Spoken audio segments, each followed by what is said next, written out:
because I'm sure you're all really keen to learn how to create a Bitcoin community. So, over on the left, we have Dennis Reimann, who is a vocal, please clap him, yeah, sure, vocal opponent for the German Bitcoin-speaking community, which is Europe's largest. It's called 21. He's also a software pleb, a pleb with a laptop at BTC Pay server. Next up, we have Hermann Vivier, who's, of course, the founder of Bitcoin Akazi, which is one of the most wonderful Bitcoin movements in South Africa, in Mossel Bay, where he educates children about the principles of Bitcoin and also surfing, so I love the project.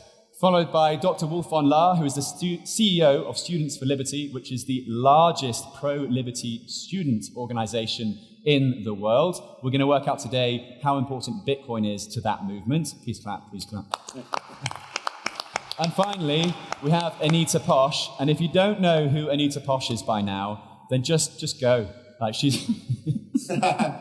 So Anita Posch is, of course, known for her work in Zimbabwe and across Africa, where she empowers communities. The question now that we're going to address is, how do you scale up those communities and scale up the education? And how do you train the trainers? Okay, so no soft intro question.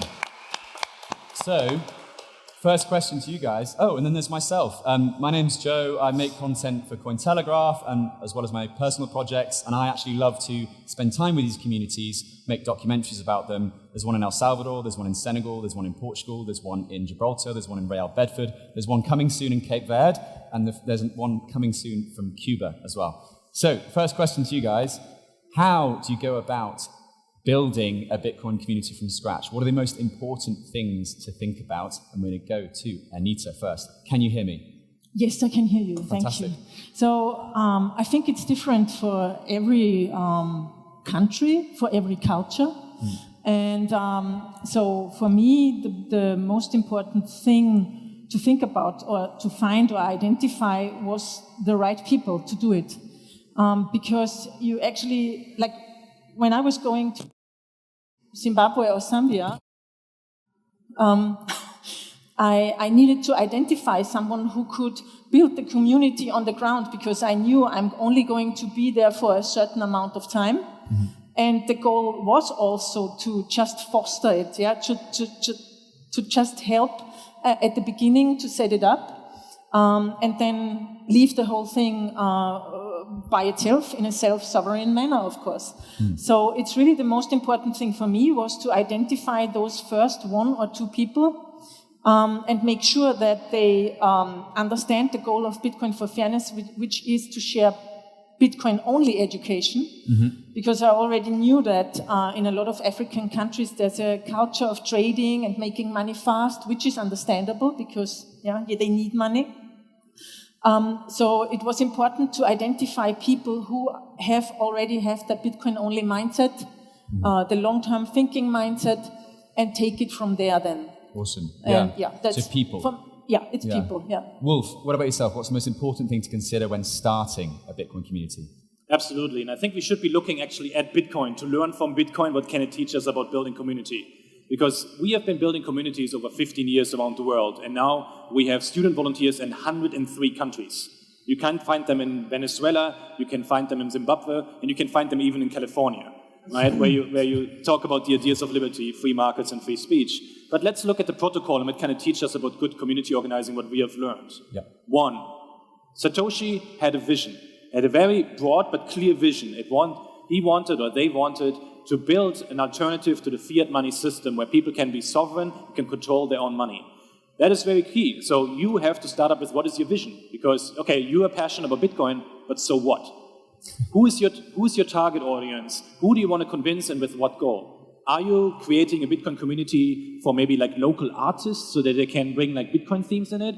Or do you want to convince like lawyers to be able to defend Bitcoin? It's very different and it requires different strategies and a different audience. So the first thing is vision. The second thing I would say, you want to be decentralized. Bitcoin is the only cryptocurrency that truly is decentralized.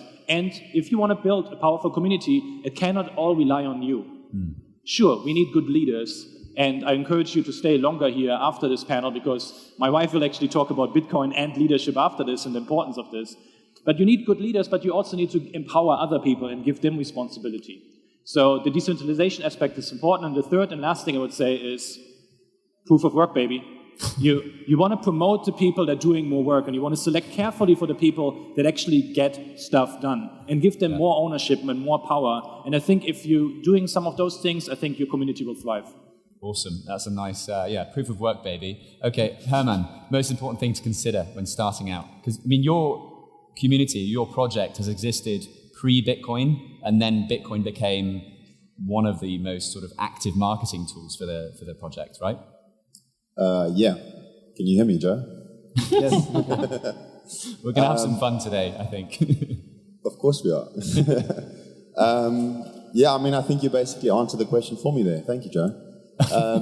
No, I mean, look, there's different ways of doing it. It depends what you want to build and depends where you're building it. But from my perspective, I think one important thing to consider is to start with what you already have. I mean, obviously you can build a community from the ground up, from scratch. But if you already have something to build on top of, then, you know, that's not a bad idea to consider doing that. Like Joe mentioned, we started with an organization that pre-existed Bitcoin Ekasi for more than a decade. So, you know, we essentially just added a component onto that and created a whole new community in the process. So, yeah, I think if you can start with something that you already have, it's not always necessary to start from scratch. You know, especially in our situation where we deal with, you know, very much a very much impoverished community. You know, where I work is sort of the poorest of the poor. So having that pre-existing platform, it's established trust. You have that relationship already. So I would say that was crucial in the success of what we did. If I went into that kind of community where people live in the ground, in the mud, you know, the most desperate circumstances you can imagine, if I went in there without that pre-established relationship of trust, things would have gone south very quickly. So it worked because I'd been working in that community for many years before starting Bitcoin Ekasi. Awesome. Obviously, once we incorporated the Bitcoin element to it, it attracted a lot more attention, and I think that's because the mission of Bitcoin is so much bigger than any one individual organization. So it's maybe easy to miss that, but yeah, there's a long history that predates Bitcoin Ekasi in exactly the same community, same people doing very similar work. It's just that we're just using Bitcoin instead of fiat. That's the only thing we changed, really. Nice. Okay. So you had the people take inspiration from Bitcoin, start with what you have. Dennis, what about yourself? What's the most important component to starting a Bitcoin community? Yeah, I'm here representing 21, which kind of managed to establish meetups in around 150 cities across the German-speaking community. And oftentimes, I'm also here to educate you guys about how you can maybe adopt the concept we had. I shared what we put up on 21.world, the website. And the main thing that people try when they try to replicate it is they try to start on a local level because they want to establish that meetup culture as well. But as I said in my talk yesterday, it's not that easy to start on the local level right away because for us, it took 2 years of bringing together the community and forming the community and building everything up that then acted as the foundation or basis to grow it on the local level. So that's what I meant yesterday when I said you need to establish a beacon in cyberspace first, basically a campfire around which your community can gather. And once the community is formed, then you can start bringing together people on a local level. So that would be my main point of advice. If you think about bringing this to your own country as well, don't go local first, but start out in cyberspace first, because that's the most scalable thing. Yeah, it's absolutely crucial. Anita? Yeah, I would agree on that. And what I also want to say is you can't plan a Bitcoin community. Yes. So you can't go somewhere and say, okay, I have the idea and we want to have Bitcoin adoption. And so I go there because I know someone there and I will tell them how great Bitcoin is and things like that. That doesn't work. So, and I really agree with Dennis. It's great if someone starts a signal, like a podcast, or take WhatsApp, for instance, in Africa. Everyone has it. Don't start your group on Signal because no one has it. And then, as you say, I think if you have a group that's big enough, then people will find each other, connect with each other, and start doing things on the ground. So I think, in a way, it was not a mistake, but maybe I would do it differently now. I mean, for me, it was only possible to go there, do talks and do meetups to get people together. But I think like having 100 people first in a community online and then doing a meetup is the better way, actually. I'm learning so much, and I'm also cringing about my own intentions of creating a Bitcoin meetup where I live just south of Lisbon, because I just thought, okay, I learned about Bitcoin in 2019. I was like, right, I need to onboard some coffee shops, create my own community. And 4 years later, I have 4 people accepting Bitcoin, one of which is my best mate, one of which is my hairdresser. And as you can see, I don't go there very often. And the final 2 is like a coffee shop who is actually getting more and more orange pilled. But when you compare my efforts to what these guys have done in a pretty similar timescale, you start to realize that, oh, okay, there are certain things you must learn and you must consider before branching out into this Bitcoin community. And I think, yeah, the beacon example in cyberspace is particularly prescient. But just to those challenges element, you're all building Bitcoin communities in different ways, and that's why I love how this panel is made up. Surely, though, there are some times when you're thinking, oh my God, why am I doing this? You know, you're knackered, you're exhausted by interactions with people, by the scamming, by the traders, by whatever it is. What are sort of the main challenges that you face when trying to build out these obstacles? I'm trying to think who's looking at me like most guiltily right now. Yeah, let's go to Wolf. I mean, there's so many different challenges that you face when you try to build something like that. One of the biggest ones is that you have to put in like a lot of blood, sweat, and tears. You're most likely not going to be paid for it. And like you will probably at some point like lose some of the motivation when you're sitting there in the middle of the night, slaving over Excel sheets to try to like recruit people to your next event and send out invitations. You can be disgruntled. So I think that happens frequently. And so it is very important that you have, yes, the online community, but also have people there that are within you in the trenches, that can motivate you and say like, hey, we remember like why we're here and what we're trying to accomplish, and like also can take some of your work away from you. But yeah, there's so many different demotivating things, because whatever you end up doing, if you go out in the world and you try to change something, people will try to tear you down one way or the other, or say like, oh, they don't agree with it, or they attack you, and that just happens, and that's natural. And as Churchill said, you have enemies, good. It means that you stood for something at some point. But like that sort of resolve is also something that we have to have, specifically as Bitcoiner, when we go out there and fighting basically every government on the world and their fiat printing machines, and we need to be ready for that. Okay. A touch of toxicity to that argument there. Healthy, but it was there. We'll talk more about that later, yeah. Oh, yeah, we'll come to that. Any other challenges or obstacles? Anita, you must be facing this a lot in Zimbabwe. Yeah, so the problem, for instance, in Zimbabwe is, when I came the first time in early 2020, I did a talk in the capital in Harare in a co-working space with young developers and entrepreneurs. So we had with one thing like almost 100 people there. Wow. Listening to that talk, because of course they know the problems of their own currency and they are interested in new ways to send money in and out, to earn money, build businesses and such. And when I came back 2 years later, I did that again. And this time a guy from Bulawayo came. It's like 6 hours by bus. And he said, I'm a Bitcoin maxi, and I'm so happy that the first time in my life I see other Bitcoiners and I can come here and be a part of it. And then I said to him, why don't you take up the contacts of the people here who want to be in a group? And now we've got like 300 people in that group, in a WhatsApp group. But the challenge is that most people come up, they listen to what I say, and they are very interested. And from their perspective, it's understandable. They have a sort of how shall I say, they expect something. And it took me a long time, actually, because we, as Bitcoin for Fairness, at the beginning, I thought, I need to give those people a little bit in Bitcoin so that they are motivated, and also they would need to secure their livelihood in any other way, so they don't have spare time like we to create a meetup or a group. But then there's these cultural differences that you don't know. One is you go into a restaurant and you eat. Wait, what? And they always wanted to go in expensive restaurants, yeah. Oh. And it took me really some time to tell them, why don't you go, like in Zambia, there's one pizzeria or a restaurant that is accepting Bitcoin. Why don't you just go there, meet there, and then you can pay in Bitcoin? Yeah. And you don't have to pay upfront, like you don't have to rent a space or things like that.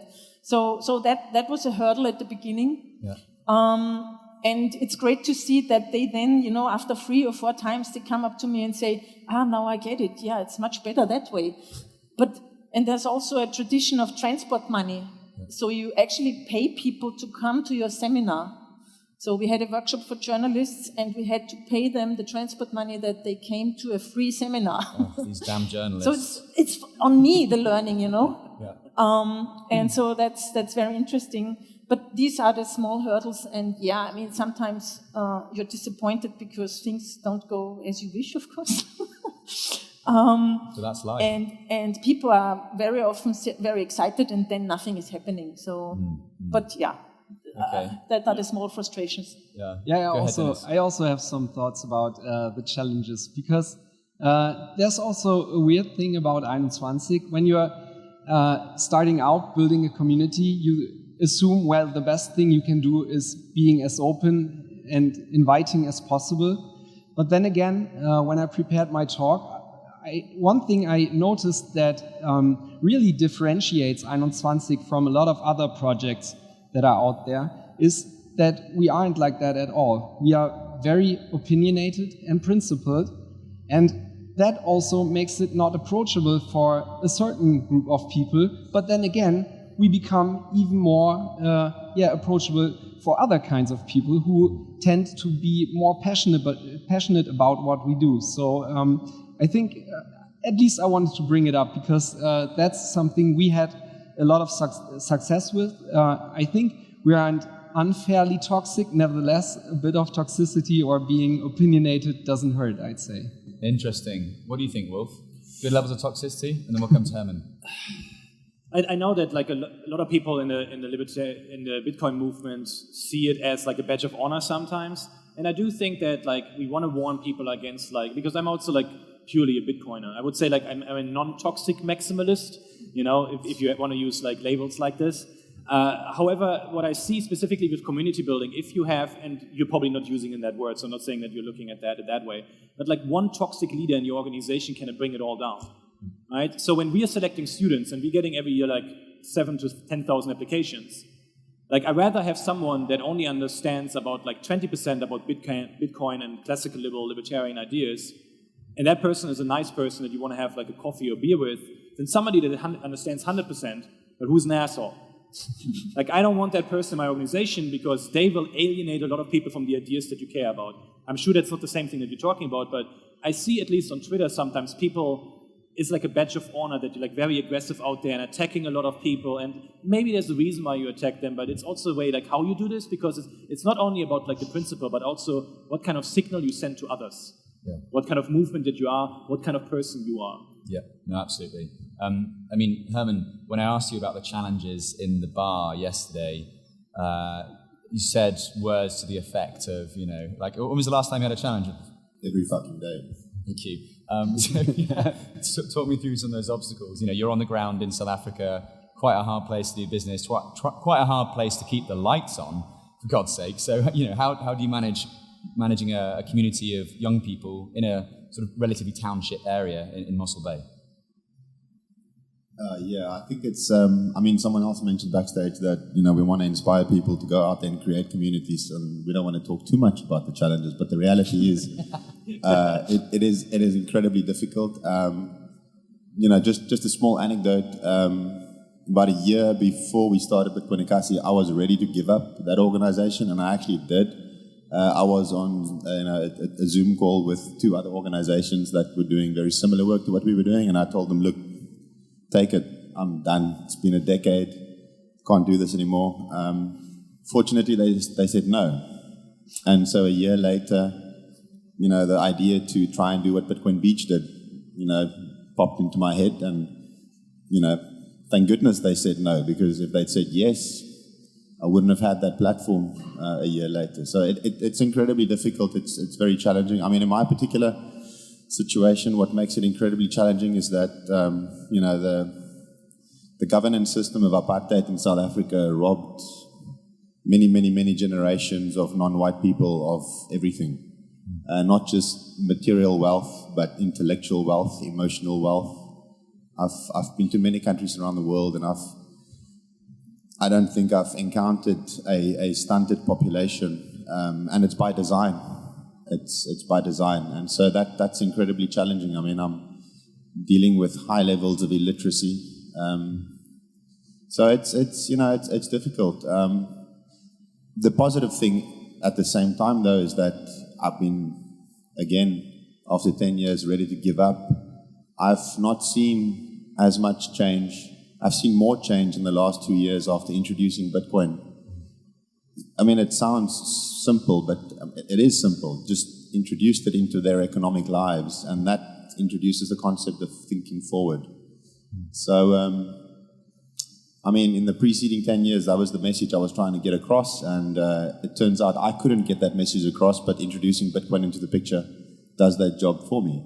So it's incredibly challenging. It really is a daily thing. I mean, we're going into places where people tell me Bitcoin shouldn't be. I mean, so it does great things there. It gives people something that they don't have. It empowers them. And more importantly, it lets them empower themselves. I just introduce it, really. We're going to do one more sort of challenging question. We're just going to bring you down a little bit further before, as you might have noticed, we're going to go on a nice arc and we're going to bring you up. You've got to test the lows before we enjoy the highs. So this question was actually from Twitter this morning. I tweeted out, is there anything you would like to learn from this panel of community builders today? So I've got to shout out Dick Whitman for the question, but I think it's really important because we know these things called trigger warning, crypto, we know it exists, but obviously we have to manage that, and you guys have to manage that as well. So how do we get past the misinformation that altcoins spread? We don't. We don't. Well, because it's a too big fight in a way, yeah. I think it doesn't make sense to fight what you can't fight. You should strengthen the knowledge about what's important, and as soon as people get it, they get it. Mm-hmm. And they are convinced then themselves, and then can take it on in the community. When the new person comes in and says, I would like to trade, do you have Cardano, Solana, whatever? And then they say to them, guy, I did that myself, but I realized in the long term, Bitcoin is better. And also there are some things like USDT, which you can't say, I want to fight it, I want to make it go away, because people want it, because in Zimbabwe they know US dollars. So for them, USDT is the thing, because they say it doesn't have the volatility of Bitcoin. But I mean, if you look at the inflation rate on average in African countries, then that's far higher than the volatility of Bitcoin. But that's also a thing, a knowledge, and how shall I say, something that they need to learn over the years. I mean, Hermann, we onboarded people when the value of a Bitcoin was 60,000 US dollars, yeah? Gosh. And then you have them onboarded, and then the price goes down. So what do you do? Yeah? So that's also one of the challenges, I would say. Fortunately, I just came back from Cuba, and even if you bought the top, like 69K Bitcoin price with Cuban pesos, and you held that rather than Cuban pesos, you still have more value in Cuban pesos today. So there are coins which are even more like volatile downward than Bitcoin. Yeah. And another point to that, just about the USDT and stable coins in general, I interviewed lots of people at the Cuban Bitcoin meetup, and I was like, why do you not save in dollars? Dollars is less volatile, right? And I had 3 or 4 people tell me to my face, why the hell would I trust a government? because they've been so rug pulled by governments or their own government over the years. Exactly, yeah. And some people also ask me, why don't you share knowledge about USDT if people want to use it? And I say, yeah, if they want to use it, they find a way to use it. But I want to teach about Bitcoin because it's the only thing that's not influenced by governments and things like that. It's the only neutral. And USDT, I mean, they can shut it down each day. Yeah. Yeah. It's like asking Elon Musk if he wants to also start selling combustible engines alongside, electric cars. Okay. What about you guys? What do you reckon about how do we get past this misinformation? Yeah, I think we have a slightly different challenge with Students for Liberty since the focus is about ideas. So, and it's very much bottom up. We have had, just to give you a sense, like last year, the students organized 1,950 events with 215,000 people worldwide. Right? And so I cannot tell them like, hey, don't talk about Ethereum, like you can't do that. However, what I can do is I can influence, I can educate, and I can encourage. So for instance, 20 out of my staff members get paid in Bitcoin. I offer this to every single staff members. Sometimes I pay out bonuses in Bitcoin.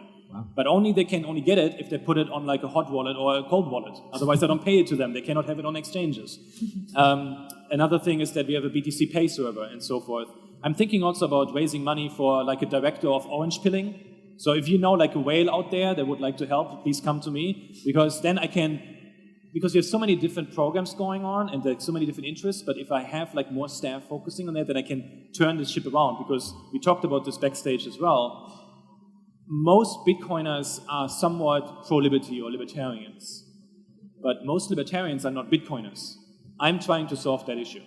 So, but I cannot tell them like, hey, you should not talk about anything else, because that would be very anti-free speech from my point of view. What would happen if an employee turned around and said, you know what, Wolf, I'd quite like my bonus paid in Cardano or whatever? I mean, he can say a lot of things to me, but doesn't mean he gets it. Great, just checking. Yeah. Herman, how do you get past it? I mean, you said to me last night in the bar, just ignore it. Is that the way? I mean, yeah. Look, it's hard enough to explain Bitcoin and how it works. And so, I mean, yeah, basically we do ignore it, because once you start, where do you stop? Am I going to explain the top 10 coins? Am I going to explain the top 20? Am I going to explain the top 50? Do I even want to? I mean, so yeah, we educate on Bitcoin, we use Bitcoin. And it's just not a relevant discussion. I mean, look, I'm not going to tell people what to do. If they want to go out there and that's what they want to do, then they'll go and do it. But we do obviously put a lot of effort into education. We are heavily focused on Bitcoin education in the community, because it's irresponsible introducing something like Bitcoin into a community like that unless education is your primary focus, obviously. I mean, I would say that's always the case, but especially in a situation where you're dealing with extreme poverty. If you're dealing with extreme poverty especially, I would say you've got to be heavily focused on education if you're going to introduce something like Bitcoin. But we only focus on Bitcoin education. We don't educate on anything else. So I guess you could say we do ignore it. And there's a good reason for that, because once I start telling them about Ethereum, then it's literally my question as well, where do I stop? Where am I going to stop explaining this rabbit hole of 20,000 shitcoins? I'm sorry, but like literally, there's no end to it. So I don't think there's any point going down there. I have nothing against people doing what they want. Like, feel free, go for it. But I'm really not going to waste my time talking about an endless list of altcoins. And you're absolutely right. I mean, Dennis, anything to add to this question before we move on to something else? Or? Yeah, I'd like to second that education is the key. And for instance, 21 is Bitcoin only, and that's also kind of the thing I meant when I said we are opinionated and principled. People get to know that right away. We don't, shitcoiners could come to our meetups, and be educated, they wouldn't have a good time trying to drop their takes and shill their coins. So people would know that, and that's also part of what I meant to say earlier. Another thing, when we talk about education, something we had quite a bit of success with is collaborating with other podcasts. And I think this also maps to other communities, because we can run around all day interview ourselves within the Bitcoin community. But I think we're at a point where we can go outside and talk to other like-minded communities or communities that are closer to libertarian principles and so on. For instance, we collaborated with a podcast called Mises Karma. They talk about libertarian principles, Austrian economics, but they didn't have Bitcoin content before. So we offered value by educating their audience about Bitcoin, and I think this can also be mapped to on the community level as well. We can find something on the local level as well, where we share principles and educate each other. Yeah, no, absolutely. Just to the point about being paid in Bitcoin, presumably, Dennis, you're paid in Bitcoin because you work for BTC Pay Server, right? Yes. I'm guessing that you're not, are you paid in Bitcoin? I don't get paid. You don't get paid, got it. Paid in Bitcoin? Mostly USD, but some. Okay, and paid in Bitcoin? I'm not paid, I get grants and donations, mostly in Bitcoin, yeah. Mostly in Bitcoin, awesome. I just wanted to... Sorry, but I just want to add, we do pay all the staff that work for the organization in Bitcoin. That was my next point. No. So Hermann pays all of his staff in Bitcoin. Of course, at Students for Liberty, you can be paid partially, or at least these bonuses in Bitcoin. Yep. BTC Pay Server, I presume most of their staff are paid in Bitcoin, would want to be. Anita, you pay your staff in Bitcoin. Yeah, most of them. I mean, those in African countries in any case, because otherwise I can't get it to them. Exactly. I won't use Western Union, so... Yeah, and it's another rug pull. How many in the audience, I know you're probably falling asleep on a 3:30 on a Saturday afternoon. How many of you guys are paid in Bitcoin? 1, 2, 3, 4, 6, 7, 8, 9? I can't see your faces, don't worry, you're not doxed. So yeah, that's actually more than I thought it would be. Yeah. I think that's one of the key components to starting these communities. I wanted to open that point, but I actually really want to get the uplifting arc of this panel so far. So what was the moment, or the moments, in which it all made sense and you thought, I'm doing something good with this Bitcoin community? I know that Dennis had one straight off the bat. When I asked you this earlier, you were like, yep, I know what I'm going to say. Yeah, I made it also the main point in that presentation. It was in 2021, where we organized. Now it all makes sense. Where we organized the first Bitcoin Citadel conference, and everyone in the midst of COVID came together, and forming this community on a local level thing really started to take off. This was something where people were used to social distancing and not meeting each other, and all of a sudden everyone got together again, felt that great vibe, went home, and there was so much pressure there to have this on a more regular basis, on a more local basis, and that's where it really clicked for me. So awesome. Yeah, those physical spaces are so crucial for Bitcoin, hence why we're all here today, right? Yeah. Next. Okay. Yeah. When I saw that the groups are growing on WhatsApp, and also when in Zambia, for instance, the people started to be self-organized, so they came up with ideas. They proposed something to me and asked, can you donate to us a little bit and support that idea? And finally, after a year or something, there were 2 young ladies also approaching or coming into the meetup. And then they saw and said, why are there no women? And they are starting now their own female-focused education initiative. Awesome. I mean, they are pretty Bitcoin beginners, but I find it really great that these 2 young women who are also entrepreneurs, that they want to go out, do their own educational initiative. They also said they want to orange pill merchants, all these street merchants and women with their small businesses. So I think that's actually the thing, what is really most rewarding to see when it grows by itself, when it's decentralized in a way. Yeah. And it takes on its own form, right? Exactly. That's so awesome as well that more women are getting involved in Bitcoin, because let's be honest, I mean, Wolf, we were joking about this earlier, it's a completely white male, pale, stale, dominated space, right? Unfortunately. But yeah, going back to the question that you were asking, I mean, that was back in 2011, because I'm a product of the organization as well. I was a volunteer of Students for Liberty, and back then there was no European Students for Liberty. We came together for the first time in the rooms of the Institute of Economic Affairs, the world's oldest think tank in the UK.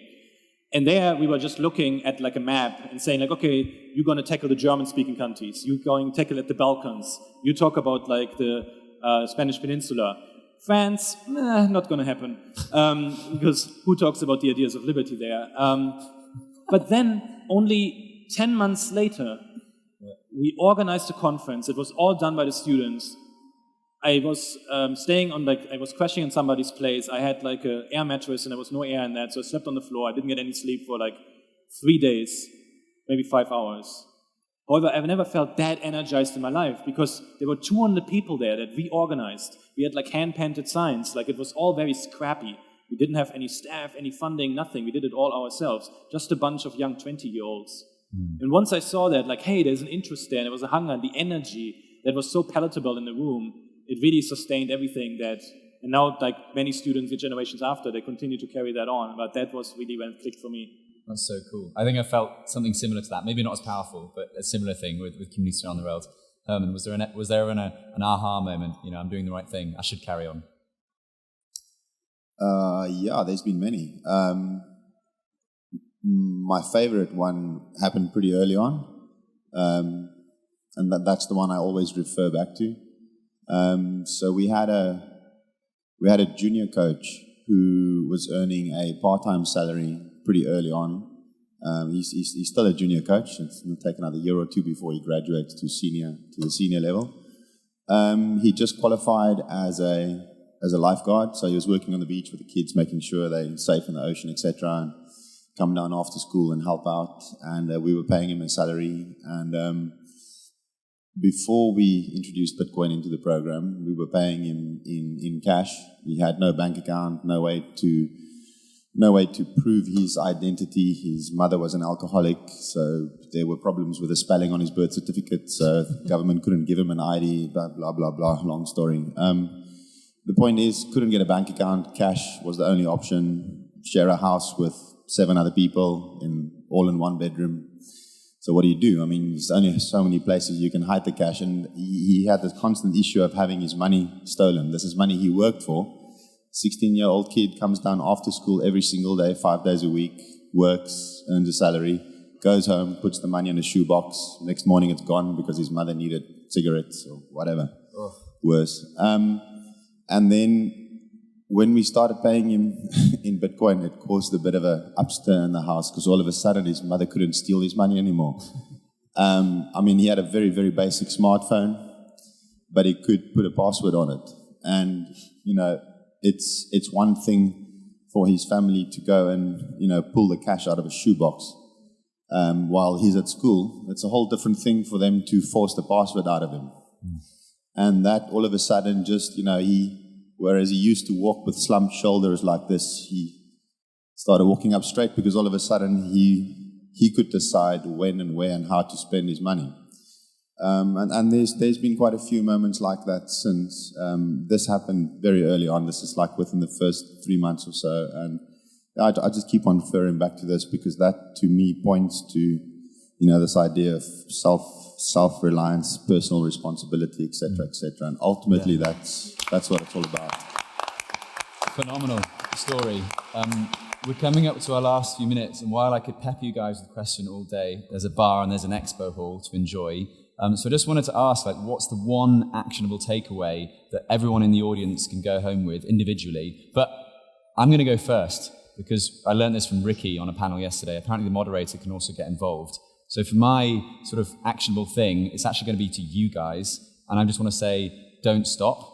Don't stop taking inspiration from the white paper. Don't stop with the people and keep going with the people. Don't stop putting in the proof of work. And please don't stop being opinionated because you have no idea just how important your work is. I've seen it in communities all around the world.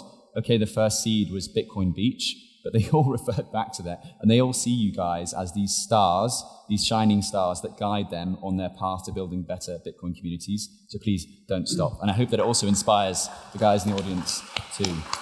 Thanks.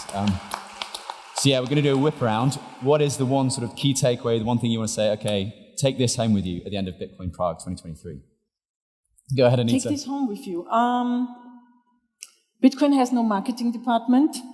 And if you, I don't like to convince people who are not open for new ideas. But if you have someone in your family, around your friends or wherever who's open to the idea, orange pill them, but softly.